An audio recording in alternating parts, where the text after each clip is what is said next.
अग्निमीळे पुरोहितं यज्ञस्य देवऋत्विजं होतारं रत्नधातमम्।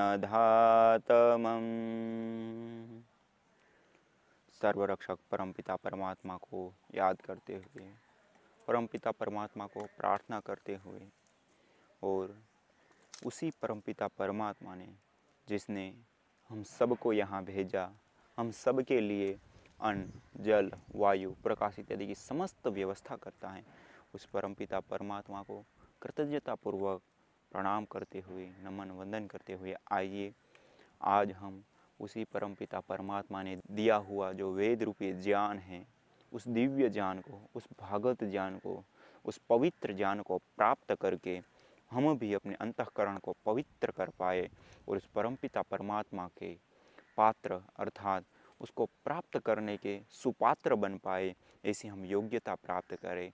इसी के साथ आइए हम देख रहे थे अग्निमीळे पुरोहितं यज्ञस्य देव मृत्युजम, उसके ऊपर हम चर्चा कर रहे थे। उसमें जो अग्नि है, अग्नि के 108 नाम संस्कृत व्याकरण वाङ्मय में दिए गए हैं।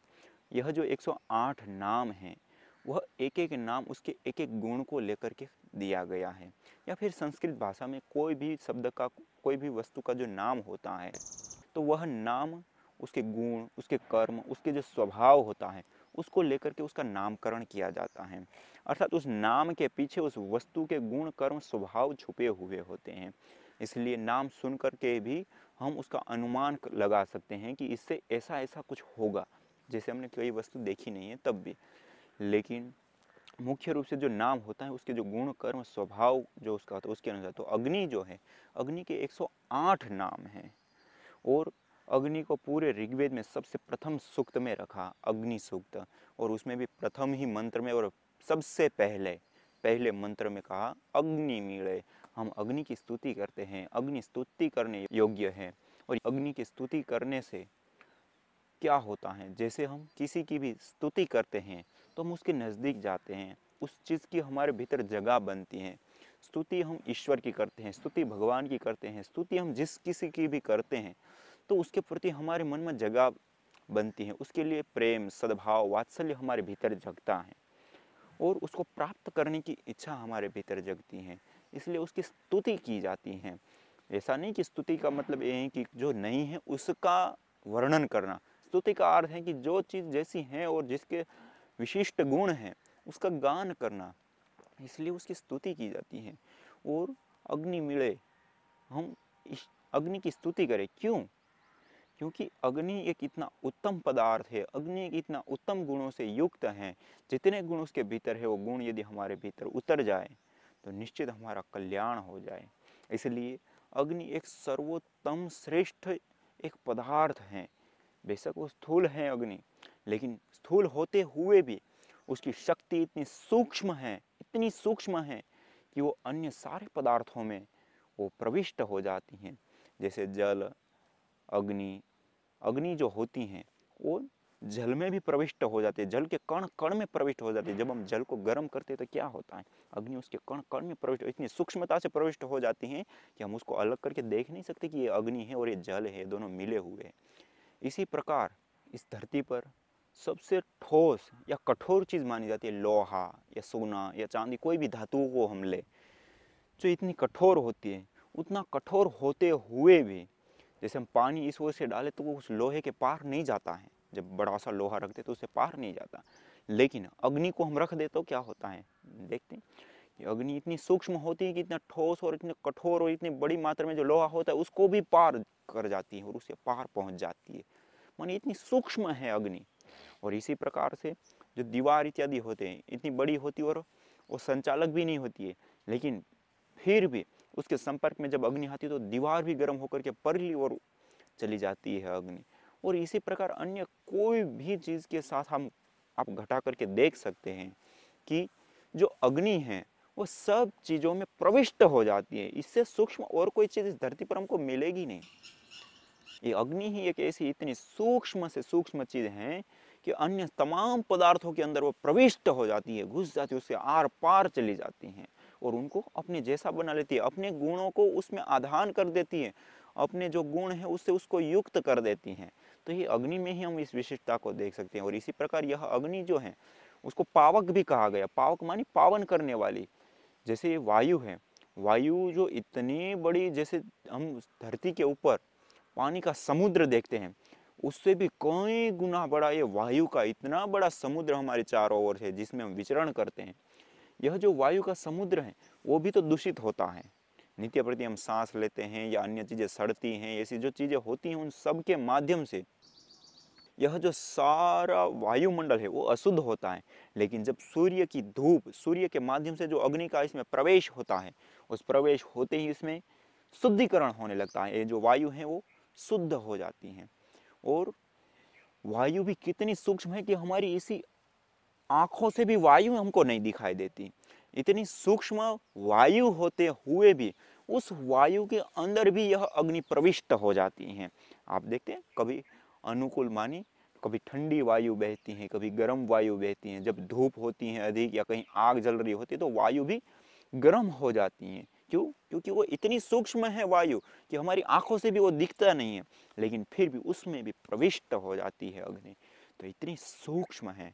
तो यह जो सूक्ष्म अग्नि है वह अग्नि हमारे लिए भी इतनी सूक्ष्मता से हमारे भीतर भी प्रवेश कर जाती हैं, जो यज्ञाग्नि होती है। और वह उसमें भी विशेषता ये है कि जो सामान्य एक तो अग्नि होती है और एक अग्नि होती है यज्ञ कुंड की अग्नि। जो हम यज्ञ कुंड का एक विशेष आकार का जो पात्र होता है, उस पात्र में जब हम अग्नि को जलाते हैं और उसमें घृत जैसी एक विशेष सर्वोत्तम वस्तु या फिर सर्वोत्तम औषधि, जड़ी बूटी जो भी हम कहें, एक इतनी उत्तम औषधि है घृत, या इतना उत्तम पदार्थ है घृत जिसकी हम आहुति देते हैं, वो उसके माध्यम से जो प्रज्वलित अग्नि है वह अग्नि। और उसमें भी एक अन्य संस्कार जो वेद मंत्र के माध्यम से हम सुसंस्कृत करते हैं, ध्वनि के माध्यम से संस्कृत करते हैं, वह जो अग्नि है वो सबसे उत्तम, सबसे श्रेष्ठ अग्नि कही जाती है।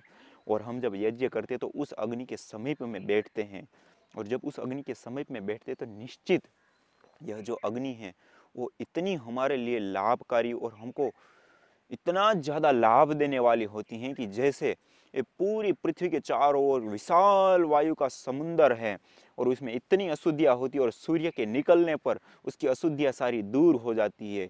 उसमें रहने वाले बैक्टीरिया, कीटाणु या दुर्गंध है वो दूर होने लगती हैं। जैसे हम वर्षा ऋतु में देखते हैं कि वर्षा ऋतु में कुछ दिन ही यदि सूर्य नहीं निकलता, ज़्यादा बादल छाए रहते हैं, तो तुरंत कितनी बड़ी मात्रा में बीमारियाँ फैलने लग जाती हैं और कितने लोग उससे प्रभावित होने लगते हैं। लेकिन उस समय जब सूर्य की धूप आती है तो वो सारी बीमारियां दूर होता है, कीटाणु बैक्टीरिया सब दूर हो जाता है। जस्ट उसी प्रकार से हमारा यह जो तन है, हमारा यह जो शरीर है, उसके भीतर भी कोई ऐसी विकृति है, कोई ऐसा अनबैलेंस हो रखा है, तो उस अनबैलेंस को ठीक करने के लिए जब हम अग्निहोत्र की जो अग्नि है उसके पास में बैठते हैं, उसमें आहुति देते हैं, एक तो वो अग्नि अपने आप में ही पावक है, अपने आप में ही विशिष्ट कई सारे गुणों को लिए हुए हैं, और उसके साथ साथ उसमें भी हम घृत जैसा जो उत्तम पदार्थ हैं उसके माध्यम से उस अग्नि को प्रज्वलित करते हैं। और उसमें भी वेद रूपी मंत्रों की ध्वनि के साथ हम एक संकल्प के साथ, एक पूजा के साथ और देवताओं का आह्वान करते हुए जब उस अग्नि को हम प्रज्वलित करते हैं और उस अग्नि में आहुति देते हैं, और वह जो अग्नि है उससे हम अपने शरीर को सीखते हैं या उसके नज़दीक में बैठते हैं, तो वो इतनी सूक्ष्म और इसके साथ साथ इतने उसमें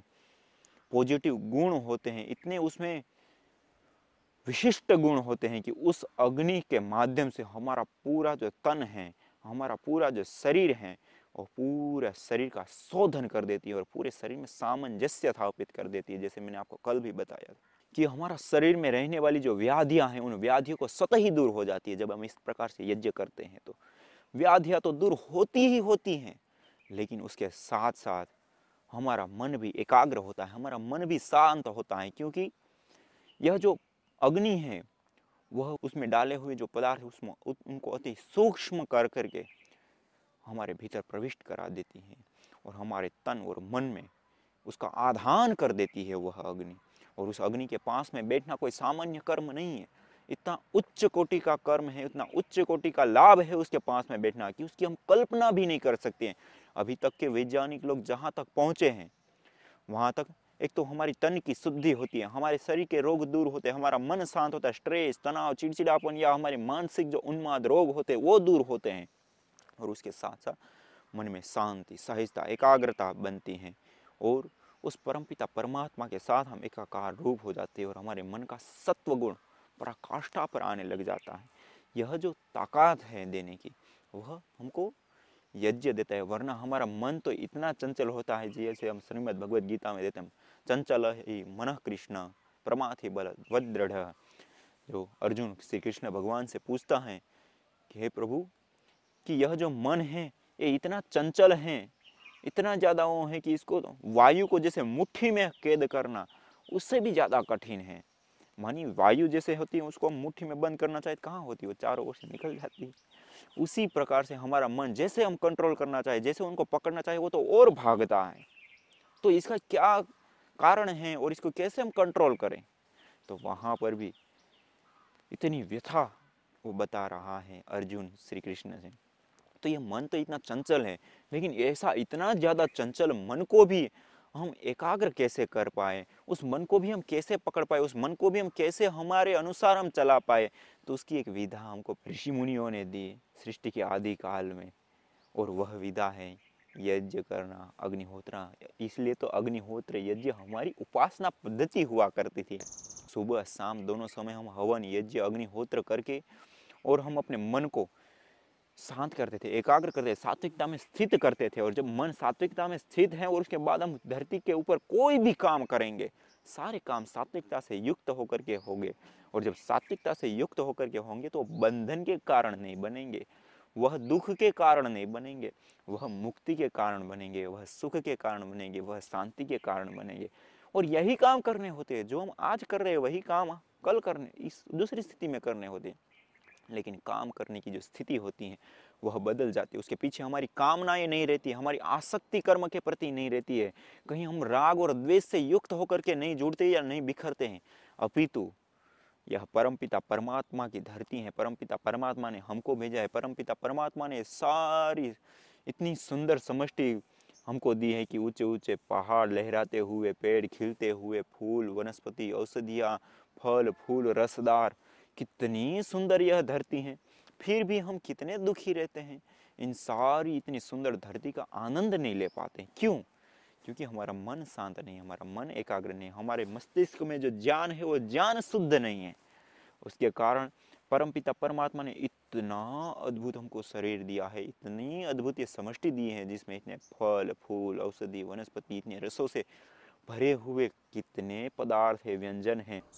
उसी के साथ साथ लहराते हुए विभिन्न प्रकार के पेड़ पौधे, खिलते हुए फूल, और इसके साथ साथ बहती हुई नदियाँ, खलखल करते हुए झरने और ऊंचे ऊंचे पहाड़। कितना सुंदर इस धरती पर पूरा सुरम्य वातावरण है। और उसके बीच में हमको परमपिता परमात्मा ने भेजा है, और उसमें भी उस परमपिता परमात्मा ने हमारे शरीर को इतना सुंदर और इतनी सुढंग से बनाया है कि हम कितना इस शरीर के माध्यम से सुख और शांति को हम प्राप्त कर सकते हैं। हम भोजन का सुख ले सकते हैं स्वाद के माध्यम से, सुन करके सुख ले सकते हैं, आंखों के माध्यम से अच्छे अच्छे दृश्य देख करके हम सुख ले सकते हैं, और भी कई सारी चीज़ें हैं। लेकिन फिर भी मनुष्य के जीवन को हम देखें तो हम व्यथा से भर जाते हैं कि इतना परमपिता परमात्मा ने उदारता के साथ हमको सारा कुछ दिया है, इतना सारा देने के बाद भी हम कितने दुखी रहते हैं, कितने कष्ट में रहते हैं, कितने छोटी मोटी बातों से ही हम दुखी रहते हैं। इसका कारण क्या है? उसका कारण तो है अज्ञानता, उसका कारण है मन की एकाग्रता ना होना, मन में चंचलता रहना, मन में तमोगुण और रजोगुण रहना, मन का सात्विकता से युक्त ना रहना इसका कारण है। और मन का सात्विकता से युक्त रहना, बुद्धि का सात्विकता से युक्त रहना, इन सारी चीजों की निवृत्ति है। तो ये जो मन सात्विक कैसे होगा? तो उसके लिए सहज परमपिता परमात्मा ने हमको ऐसा उत्तम सहज और सरल साधन बताया, अग्निहोत्र हवन। कितनी सरल पद्धति है। और हवन अग्निहोत्र स्थूल क्रिया है, वो स्थूल क्रिया को भी संपन्न करने से वो जो अग्नि है, जो आपको बताया कि इसके जो विशिष्ट गुण हैं, उन गुणों के माध्यम से 108 गुण जो पावन भी करती है, सूक्ष्म भी होती है, जिससे हर वस्तु में वो प्रवेश कर जाती है। उसको कोई जगह विशेष की आवश्यकता नहीं रहती है। इसलिए हमारा जो शरीर है, हम जब अग्नि जलाते हैं और यज्ञ करते हैं तो वो हमारे रोम रोम से प्रविष्ट होकर के हमारे पूरे तन का और हमारे पूरे मन का वैसे ही चिकित्सा कर देती हैं। बाहर से लेने की भी आवश्यकता नहीं रहती है। तो इसलिए यह जो अग्नि है उसके कितने सारे गुण हैं, और इन सारे जो गुण हैं उन सब का हमको लाभ मिलता है।